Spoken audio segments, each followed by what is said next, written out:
tentang allowance ahli parlimen itu bukanlah suatu yang prioriti, suatu keutamaan ya, harus didahulukan kepada sektor-sektor yang lebih penting, yang lebih mendesak keperluannya seperti sebagai contoh waris-waris daripada kumpulan Home Guard, polis dan tentera pada era sebelum merdeka. Bukan sekadar bagi saya cukup hanya one off, tetapi harus dikaji tentang pembayaran pension mereka. Yang keduanya saya rasa tentang beberapa institusi yang tidak diberikan penekanan khusus seperti pengajian tinggi dan juga pendidikan-pendidikan di peringkat sekolah yang tidak hanya bertumpu kepada penghapusan yuran sahaja, tapi perkara-perkara yang lebih untuk kemudahan-kemudahan yang lebih basic harus diberikan perhatian. Pada saya sekarang ini, apabila didedahkan baru-baru ini tentang hutang isi rumah, khususnya pembelian kad kredit dan juga khususnya penggunaan kad kredit dan juga rumah kereta, paras hutang yang telah semakin meningkat. Yang dikatakan bahawa setiap hari 64 individu di isytihar bankrupt. Sebenarnya bukan persoalan itu, kerana bukan persoalan menaikkan daripada 220 kepada 400 itu, tetapi lebih penting adalah income mereka, pendapatan mereka, kebolehan mereka, disposable income mereka. Kami bercakap tentang perbelanjaan boleh berbelanja, tapi mereka tidak bercakap tentang itu. Justru kerana itu, sasaran Pakatan Rakyat adalah meningkatkan pendapatan boleh berbelanja, bukannya hanya kepada income. Jadi apa yang kami khawatiri, apabila dinaikkan paras itu kepada 400, dia akan menambahkan lagi risiko golongan yang akhirnya akan terpaksa ataupun terbeban dengan hutang, sementara income masih lagi. Saya ingin sebutkan juga persoalan dinaikkan gaji kepada sektor awam. Sebenarnya ini jelas tidak berlaku adil kepada sektor swasta, dan sektor swasta memerlukan gaji minima itu. Sektor awam, setiap kali sektor awam diberi bonus dan dinaikkan gaji, inflasi tercetus dan akhirnya dibeban kepada semua. Right? This is very irresponsible, because an attempt of our civil servant 1.2 million. Taiwan with the same population has got only 350,000. Okay? The cost of managing civil servant yang double excise ni ditambahkan pula dua perkara. Satu, dinaikkan gaji. Kedua, extension of extension of service kepada 60 tahun. This is a double whammy. This is clearly double whammy. At the end of the day, that will trigger inflationary pressure on the private sectors yang tidak mendapat gaji minimal lagi sehingga ke hari ini. There's never been a political will to specify what floor wage, gaji lantai that need to be committed by the government. And on the issue of whether he would like us to join hand for the ahli parliament get a pay rise, we are not ready. What we need in the parliament is research officers. Pakatan Rakyat call for members of parliament be given 10,000, not for us, not into our pocket money, but for us to increase our capability and capacity to do research and prepare for debates, for it to be quality. So they want us to join hand with them for a pay rise for MPs. We are not going to do it, because they know when we are both in joining hand, we will both be blamed by Rakyat. We will not do that. But we call for MPs be given research officers and all the facilities so that we can assume a world-class parliamentary practice in our debate. Lebih 50 bilion untuk pendidikan, iaitu lebih 20% daripada bajet ini. Ini memang satu langkah yang betul lah tu. Tapi itulah usaha-usaha untuk itu mencegah kenaikan harga tu. Itu memang timbul masalah juga, kerana itu kita nampaknya untuk pertanian diperuntukkan 40.8 bilion ringgit dan juga 1.1 bilion untuk memastikan bekalan makanan asas tu cukup dan sebagainya. Ini kita perlu iltizam politik dan tindakan yang tegas untuk mencapai kejayaan menyekat harga barangan dan untuk itu memastikan kos hidup yang meningkat itu boleh ditampung oleh rakyat jelata.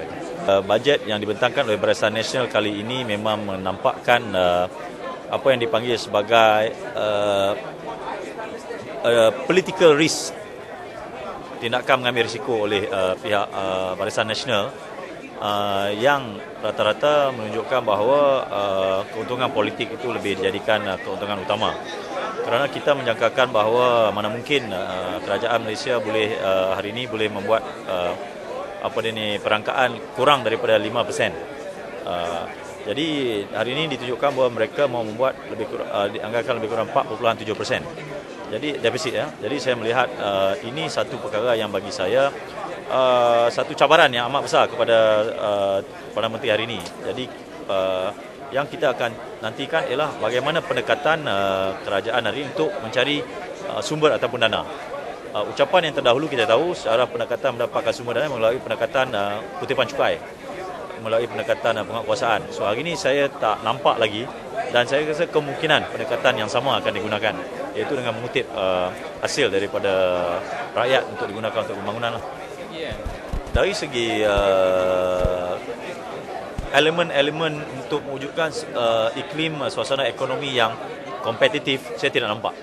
Kerana tidak ada satu pun carangan-carangan yang menggambarkan sebenarnya apa yang dikatakan oleh kerajaan tadi, kerajaan berjiwa rakyat, kesejahteraan rakyat, tetapi masih lagi ditunjukkan ialah kesejahteraan negara, pada dasarnya ialah kesejahteraan pemerintah, bukan kesejahteraan rakyat. Sebab saya melihat tadi apabila perkara-perkara yang mau disalurkan melalui agensi-agensi yang pada pandangan saya yang akan mengambil keuntungan daripada agihan-agihan yang dicadangkan oleh Perdana Menteri tadi. Kerana bagi saya tidak perlu agensi-agensi baru. Sebenarnya boleh diagih-agihkan melalui agensi-agensi yang sedia ada. Jadi pewujudan agensi baru ialah satu perkara yang kemungkinan akan timbul macam baru-baru ini pendaftaran NAMPI yang mana rata-rata mendapat rungutan mengenai kaitan dengan salah guna rasuah, dan saya rasa kalau agihan pun dibuat dengan mengambil pendekatan agensi-agensi baru, saya tidak akan teragak-agak mengatakan berkemungkinan ruang untuk salah guna akan berlaku. Tidak diumumkan peruntukan kepada program permata itu tidak bermaksud bahawa tidak ada peruntukan untuk program permata. Saya lihat bahawa program permata itu sudah pun tersedia ada. Kemungkinan kalau disemak dalam buku besar ni, kemungkinan memang akan ada, sebab projek itu sudah pun dimulakan, maka sudah tentu dia memerlukan kepada penerusan. Tapi yang pentingnya ialah kenapa tidak distrukturkan projek-projek permata itu di bawah mana-mana kementerian atau di bawah mana-mana jabatan yang khusus yang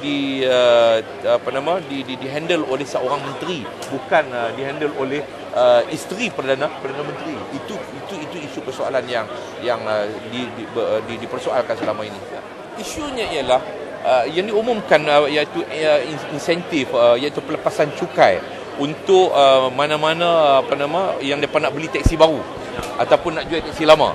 Maknanya kerajaan akan berikan pelepasan cukai dan sebagainya 100%. Yang kena dapat untung ialah syarikat teksi, bukan pemandu teksi, sebab kebanyakan teksi itu adalah milik syarikat, bukan milik individu. Jadi oleh sebab itu yang penting sepatutnya diumumkan hari ini ialah penghapusan permit syarikat, permit atas nama syarikat dengan menyerahkan permit itu kepada individu. Itu yang sepatutnya. Tapi hari ini dia beri pelepasan cukai kepada nak tukar teksi baru. Maknanya yang untung syarikat akan dapat pelepasan cukai, dan pemandu teksi tak dapat apa-apa. Hanya segelintir pemandu teksi sahaja, iaitu yang memegang permit individu ni terlalu kecil jumlah dia yang akan dapat habuan daripada pelepasan cukai. Belanjawan hari ini didorong oleh belanjawan Pakatan Rakyat. kerana Menteri Kewangan ada bersifat untuk nak berlawan dengan belanjawan yang diumumkan oleh Pakatan Rakyat. Tapi yang pentingnya bagi saya bahawa apa rakyat yang dapat, apa rakyat dapat. Tetapi saya lihat bahawa kerajaan hari ini tidak memberikan satu jaminan bahawa subsidi harga minyak, harga gula, harga tepung, harga susu, harga-harga barang-barang keperluan itu tidak akan dikurangkan pada tahun 2012. Ini bermakna bahawa rakyat kena ingat tahun 2012 akan ada jadual pengurangan subsidi itu. Jadi pengurangan subsidi itu akan cover apa yang diumumkan oleh Perdana Menteri tadi yang bersifat one off. Dan pada waktu itu kita akan kembali kepada masalah peningkatan kos sara hidup. Bermakna belanjawan hari ini tidak seperti mana yang diwar-warkan oleh Perdana Menteri, iaitu belanjawan untuk mengurangkan beban kos sara hidup. Kerana kita akan terdedah kepada peningkatan kos sara hidup di samping pelaksanaan GST yang bakal dilaksanakan selepas daripada pilihan raya umum yang akan datang. Perbelanjaannya 232 bilion, lebih tinggi daripada belanjawan yang dirancang oleh Pakatan Rakyat, menyebabkan defisit negara itu jauh lebih tinggi pada kadar 4.7% daripada KDNK. Tapi isu yang saya rasa yang kita kena bangkitkan di sini, pertama, kita setuju secara dasar dengan pengenalan langkah untuk bantu rakyat terbanyak yang dicedok daripada belanjawan Pakatan Rakyat. Kecuali bila dasar-dasar itu juga melibatkan dasar untuk membantu kroni. Saya bagi contoh, kedai satu Malaysia yang dibagi kepada di pilihan Maidin, itu berbahaya kerana akan menyebabkan banyak kedai-kedai runcit yang dimiliki oleh rakyat Malaysia lingkup. Kalau nak bantu pun rakyat membeli, sekurang-kurangnya boleh bagi cash voucher. Tapi jangan kurangkan daripada kadar harga pasaran. Kenapa? Ini akan menyebabkan banyak syarikat-syarikat kecil gulung tikar. Saya juga tidak bersetuju bila masa diputuskan untuk beri dana untuk projek kroni di Langkawi, termasuk juga oleh pemilik-pemilik pengusaha hotel dan pegawai jasa yang kita tahu menyebarkan fitnah di mata rata. Pada saya, walau apa pun, kerajaan BN perlu bertanggungjawab. Tak boleh pastikan the budget fulfills all the needs, all the sectors, because you cannot reward cronies. The focus should be rakyat, dan bab itu yang kita setuju kalau pun nak tiru daripada Pakatan Rakyat. Yang kedua, tidak ada sources of revenue yang saya fikir agak membahaya kecuali daripada real properties gains tax. Dahulu pun ingat, kalau kurang 2 tahun 30% kadarnya, sekarang hanya 10%. Jadi saya agak bimbang, tak tahu di manakah kerajaan bercadang untuk mendapatkan lebih banyak sumber perbelanjaan bagi kerajaan sedia ada. Potongan pun tidak disebut. Potongan perbelanjaan dan mahu ditambah pula elah untuk ahli-ahli parlimen. Pada saya, kita nak perkasakan parlimen. Tak semestinya nak minta gaji lebih untuk ahli-ahli parlimen bila masa rakyat terbanyak sedang susah.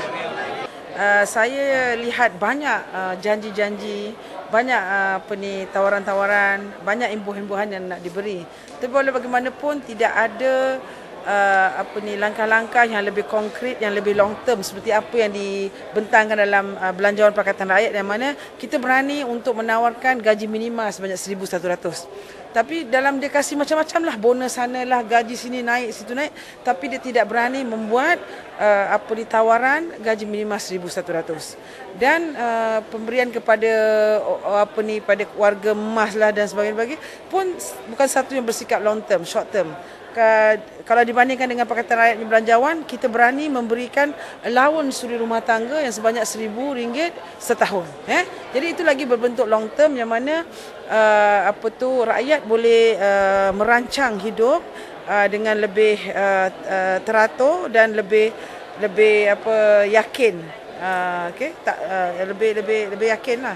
So jadi kita lihat ni adalah bajet gula-gula setakat untuk kita nampak seolah-olah bajet itu juga bajet cuba menandingi bajet belanjawan Pakatan Rakyat. Jadi macam-macam itu saya sampai rasa tak percaya, kerana saya fikir mana nak cari duit ni banyak-banyak ni. Macam kita ada lepas dapat pula mampu untuk turunkan defisit sebanyak 4.7%. Jadi kita jangkakan belanjawan tambahan nanti akan berlipat kali ganda, supplementary budget yang akan sudah tentu akan banyak akan dibelanjakan selepas pilihan raya 13. Itulah saya lihat bila pendidikan dia kasih itu dan ini, tapi tengok dalam tu Permata dia dah keluarkan Permata. Jadi ini mungkin Perdana Menteri memang dah dapat mesej bahawa rakyat muak dan dah jelak mendengar tentang Permata dan isu Rosmah. Jadi dia ketepikan isu Permata dan tidak dibangkitkan lagi lah dalam belanjawan ni. Bajet ni saya ingat bajet Barisan Nasional ni bajet untuk kroni. Bajet untuk kroni, bajet untuk kawan-kawan Barisan Nasional, terutamanya kawan-kawan untuk kawan-kawan UMNO. Kenapa saya berkata begitu? Saya nak berikan contoh satu contoh iaitu Maidin ataupun Kedai Satu Malaysia. Kedai Satu Malaysia akan diperuntukkan 400 juta. Tapi untuk siapa ni? Memangnya untuk gegasi seperti Maidin dan juga gegasi besar yang lain. Tapi dasar ini tidak membantu sesiapa di golongan bawahan kerana kedai runcit biasa akan dihapus dalam dengan dasar ini. Dan saya ingat bajet ini ialah bajet belanjawan ini untuk kawan-kawan UMNO saja. Kedua, memang Barisan Nasional terlalu optimistik dengan keadaan antarabangsa. Bajet ni digubah dengan angka-angka yang terlalu optimistik, seperti angka pertumbuhan KDNK dijangka 5 sampai 5.5%. Tetapi Pakatan Rakyat hanya buat satu jangkaan yang lebih konservatif, yang lebih menyesuai bertimbangkan bahawa keadaan antarabangsa ni tidak begitu stabil. Pakatan Rakyat menjangka bahawa pertumbuhan akan di antara 4% sampai 4.5%. Ini perbezaan. Dan jumlah peruntukan, Barisan Nasional memperuntukkan 232 bilion. Pakatan Rakyat 220 bilion. Itu perbezaan di antara kami.